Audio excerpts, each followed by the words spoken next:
भिवंडी तालुका गोरसई गावात दरवर्षाप्रमाणे ह्या वर्षीही गोरसई गावाचे ग्रामस्थ मंडळ आणि सर्व महिला मंडळ द्वारा श्री रामनवमी आणि हनुमान जयंती साजरी करण्यात आली आणि ह्या रामनवमी आणि हनुमान जयंती निमित्त अखंड हरिनाम सप्ताहाचे आणि श्री ग्रंथराज ज्ञानेश्वरी सामुदायिक पारायण सोहळ्याचे आयोजन मोठ्या उत्साहात साजरा करण्यात आले आणि ह्यावेळी अभिषेक, महापूजा, आरती, भजन, कीर्तन, हरिपाठ, पालखी, काल्याचे कीर्तन आणि महाप्रसादाचे आयोजन करण्यात आले व उपस्थित गोरसई गावाचे ग्रामस्थ, महिला, पुरुष मोठ्या संख्येत उपस्थित होते. आणि भगवान कृष्ण ते वाजवायचे, मुरली वाजवायचे. सावले कृष्ण ते मुरली वाजवायचे. आहारे सावलिया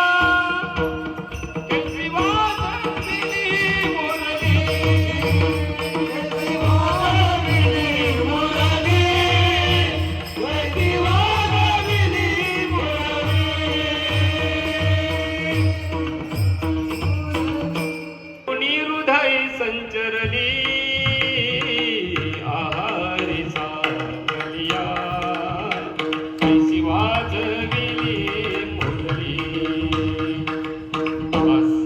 मुरली वाजवल्या बरोबर काही कसली शुद्ध नाही त्यांना. त्या मुरलीचा धून होतं, कुंकू ठिकाणावरती नव्हतं, काहीच नाही.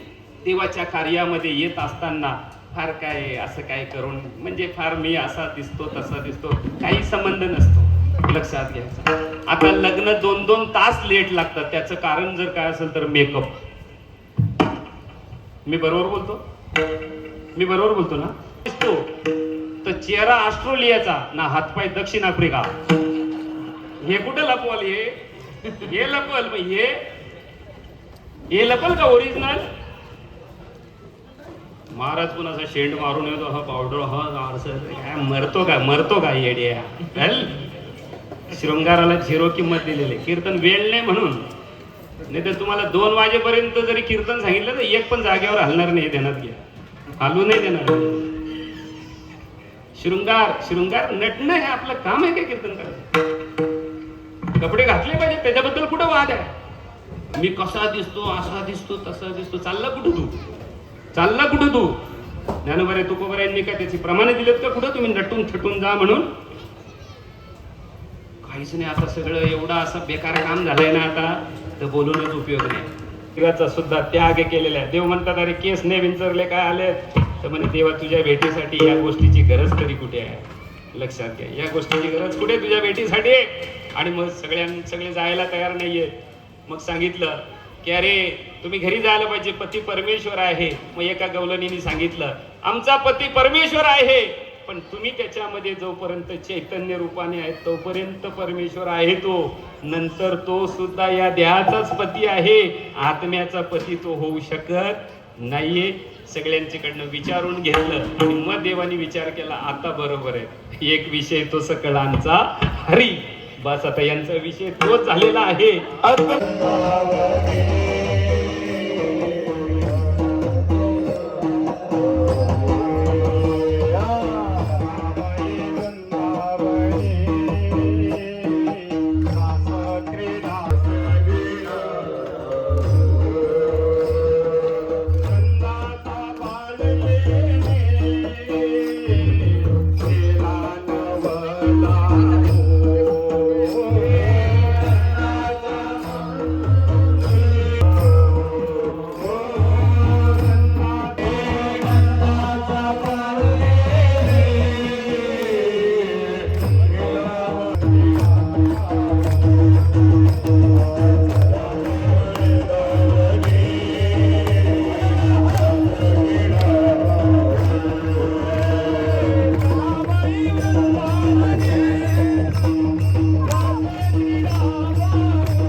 असला पाहिजे. सत्ता असला म्हणजे आनंद काय असला पाहिजे, अधिक असला पाहिजे. लक्षात घ्यायचं, आनंदासाठी परमार्थ आहे, दुःखासाठी परमार्थ.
देव तुकाराम पंढरीनाथ भगवान की जय. सर्व संतन की ज्ञानदेव तुकाराम ज्ञाना सर्वांना या ठिकाणी देव तुकाराम पंढरीनाथ भगवान की जय. माऊली ज्ञानेश्वर महाराज वर्धन श्री ज्ञानदेव तुकाराम पंढरीनाथ भगवान की जय. माऊली ज्ञानेश्वर महाराज की जय. श्री ज्ञानदेव तुकाराम पंढरीनाथ भगवान की जय. माऊली ज्ञानेश्वर महाराज तुकाराम पंढरीनाथ भगवान की जय. विठ्ठल श्री ज्ञानदेव तुकाराम पंढरीनाथ भगवान की जय. माऊली कुंडलिक वर्धन विठ्ठल श्री ज्ञानदेव तुकाराम पंढरीनाथ भगवान की जय. श्री ज्ञानदेव तुकाराम पंढरीनाथ भगवान की जय. सदानंद ठाकरे कुंडली ज्ञानदेव तुकाराम पंढरीनाथ भगवान कुंडली विठ्ठल श्री ज्ञानदेव तुकाराम पंढरीनाथ भगवान की जय. कुंडली विठ्ठल श्री ज्ञानदेव तुकाराम श्री ज्ञानदेव तुकाराम पंढरीनाथ भगवान विठ्ठल श्री ज्ञानदेव तुकाराम पंढरीनाथ भगवान की जय. ज्ञानदेव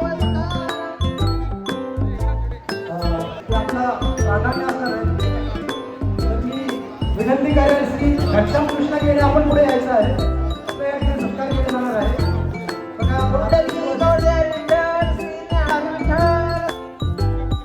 जय श्री घनश्याम गेडे सरस्वती सदन थोडंसं बोलू इच्छितो. जसं मी आता म्हटलं बाबूरावाच्या पंढरीनाथ भगवान श्री ज्ञानदेव तुकाराम ग्रामस्थ येण्याच्या आधी हे दोघेही उपस्थित असायचे हे या बाबाचं वैशिष्ट्य आहे. दशरथ अंधेरे आपण पुढे यायचं आहे. मंजू दत्तू महाराज आपण पण पुढे यायचं आहे. भगवान या ठिकाणी आत्माराम हरड महाराज आलेले आहेत. भगवान की जय. पुढे या. आज या वर्षी 43वा वर्ष सप्त्याला चालू झालेला आहे आणि यापूर्वी अगदी छोट्या प्रमाणे जसं लोकसंख्या वाढली किंवा वित्त म्हणजे पैशाचा जो हे झाला वाढलं त्याप्रमाणे थोडा वाढत आज 43वा वर्ष आम्ही साजरा करत. परंतु या वर्षी एवढी चांगली गोष्ट घडलेली आहे गावामध्ये, कारण हरिपाठ करण्यासाठी आमच्या गावातील लहान मुलं अगदी 4 वर्षापासून वयोवृद्ध म्हाताऱ्यांपर्यंत चांगला सहभाग असा कधीही पाहायला मिळाला नाही. म्हणजे हे आमच्यासाठी ग्रामस्थांसाठी पंचक्रोशींसाठी एकदम आनंदाची गोष्ट आहे. 8 दिवस नाही, याच्यासाठी कम से कम 2 महिने अगोदर मेहनत करायला लागते. कीर्तनकार ठरवणे, विणेकरी ठरवणे, सगळ्यांची वेळ घेणे, सगळ्यांशी बोलणे, त्या दिवसापासून सगळी जी सुरुवात असते आणि आमची जी कमिटी आहे ती वेळोवेळी त्या गोष्टीसाठी नारायणाने प्रयत्न करून सगळ्या गोष्टी कशा आपल्याला साध्य होतील, सगळ्या गोष्टींचा कसा उपयोग चांगला करता येईल, ग्रामस्थांसाठी पाहुणे मंडळींसाठी कशी सुविधा देता येईल आणि चांगल्या प्रमाणे मोठ्या प्रमाणामध्ये लोकांचा जो सहभाग मिळालेला आहे, यावर्षी मला तर वाटतं सर्वात चांगल्या म्हणजे मोठ्या प्रमाणे सहभाग मिळालेला आहे. आणि हा आमच्या गावातील पंचक्रोशीतील दिवाळी दसरा मोठा सण म्हणजे आम्ही सप्ताह मोठा समजतो. सर्वात मोठा सण असेल तर आज आमचा सप्त्याचा सण आहे. ग्रामस्थांना शुभेच्छा, कारण ग्रामस्थ चांगल्या प्रमाणे सहकार्य करतात. आर्थिक परिस्थिती असेल, श्रमदान असेल, आर्थिक जे काय ज्याच्या हातामध्ये असेल ते आम्हाला पूर्ण सहकार्य करण्याचा प्रयत्न करतात. जे अगदी श्रम असेल, काही पण विना असेल, सगळ्या गोष्टीत सहभाग घेतात आणि सप्त्याला चांगल्या मोठ्या प्रमाणामध्ये सहभागी होऊन ग्रामस्थांचं पंचक्रोशीतील लोकांचं सहभाग असून सगळा आनंद उत्सव आमच्या गावामध्ये साजरा होतो. सर्वप्रथम मी आपणास सांगू इच्छितो, उपस्थित या ठिकाणी अखंड हरिनाम सप्त्याचा आज सांगता आहे. आल्याचं कीर्तन आणि आता महाप्रसाद चालू झालेला. आपण मंदिरामध्ये आहोत आणि या प्रसंगी उपस्थित सर्व मान्यवर आहेत, सरपंच आहेत, आमचे प्रथम नागरिक, माजी सरपंच आहेत, सर्व आमचे हे जे कार्यकर्ते आहेत, या ठिकाणी सप्त्या कमिटीचे काही कार्यकर्ते आहेत आणि अजूनही बाहेर आम्ही मंदिराच्या आतमध्ये आहे, बाहेर महाप्रसाद चालू आहे, त्या ठिकाणी काम करत असणारी काही कमिटीची माणसांच्या व्यतिरिक्त गावकरी आहे. तर अखंड हरिनाम सप्त्याचा हा आमचा 43वा वर्ष आहे. या 43 वर्षामध्ये सुरुवात 43 वर्ष म्हणजे आमच्याकडे जेव्हापासून आमच्याकडे काम आलं त्याच्या अगोदर पासून आमच्या जुन्या लोकांनी हा जो सप्ताहाचा कार्यक्रम करत आलेला अतिशय मेहनतीने, त्यांच्याच पावलावर पाऊल ठेवून त्यांच्याच आशीर्वादाने आम्ही या ठिकाणी आज पोहोचलेलो आहे. आणि आजच्या जर आपण बघितला तर हा वैभव जो बघितला बाहेर, तर विनंती करेल आपण पूर्णपणे व्हिडिओ रेकॉर्डिंग करावी आणि दाखवावी. कारण आम्ही यासाठी इतकी मेहनत करत असतो. आम्ही म्हणजे पूर्ण आमचा गाव आहे त्याच्यामध्ये, त्याच्यात मी आता ज्यांची नावं पुकारली ती इतकी मेहनत करतात, जशी की ज्ञानेश्वर म्हात्रेसारखी लोक पण आहेत, बाबू नानासारखी लोक आहेत, यांच्यासारखे बरेचसे अजून लोक आहेत. इतकी मेहनत करतात की स्वतःच्या घरचा कार्यक्रम असतो ना, जसं घरचा कार्यक्रम एखाद्याच्या घरी लग्न कसं असतो आणि तो दिवस रात्र त्याचा हातभार त्याचं काम करत असतो, तशा पद्धतीचं या ठिकाणी काम करणारी लोक आहेत. इतकी मेहनत करताना त्यांच्याच मेहनतीचा हा फळ आहे. आज तुम्ही बघू शकता गावाच्या एंट्री पासनं, म्हणजे जिथून तुम्ही मेन रोड पासून एंट्री मारणार तिथे गेट बनलेला, बॅनरचं काम करणारा माझे मित्र प्रेमनाथ भोईर असतील, म्हणजे प्रत्येकाचं काम आहे. हा एका कोणाचा व्यक्तीचा जर कोणी म्हणत असेल बाबा अध्यक्ष आहे तर त्या अध्यक्षाला याचं श्रेय दिला पाहिजे, फार छान काम केलं, तर मी तर म्हणेल हा कोणी अध्यक्षाचा काहीच गरज नाही आमच्याकडे पदाची. आमच्या गावामध्ये तुम्हाला सांगतो पदाधिकाऱ्याची, पदाचे अध्यक्ष, खजिनदार, उपाध्यक्ष काहीच गरज नाही हो. इतकी मेहनत करतात सगळे फक्त श्रद्धेने. आमचं जागृत देवस्थान जे हनुमान महाराज त्यांच्यावर गावातली व्यक्तींची सर्वांची इतकी श्रद्धा आहे की कोणाला सांगायचीच गरज लागत नाही. सर्व सण या ठिकाणी येतील, उठून येतील, किती वाजताही येतील. कोणाला सांगायचं हे काम करायचं तर धावून येतील आणि काम करत राहतील श्रद्धेपोटी. का तर त्यांच्या मनात एकच भावना असते, आमच्या हातून देवासाठी काहीतरी घडलं पाहिजे. आणि अशी मेहनत करणारी आमची लोक आहेत.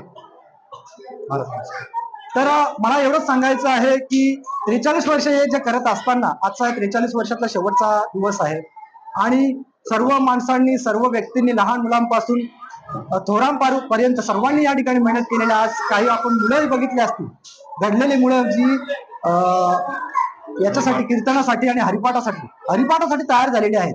अहो प्रत्येक वेळेस या ठिकाणी या वर्षीचं एक विशेष सांगण्याचं, जसं ठाकरे साहेब बोलले की ही लहान मुलं घडली आहे आणि घडत आहेत आणि त्यांना घडवण्याचं काम करणारे जे लोक आहेत त्यांनाही धन्यवाद देईल, जसं प्रवीण महाराज असतील.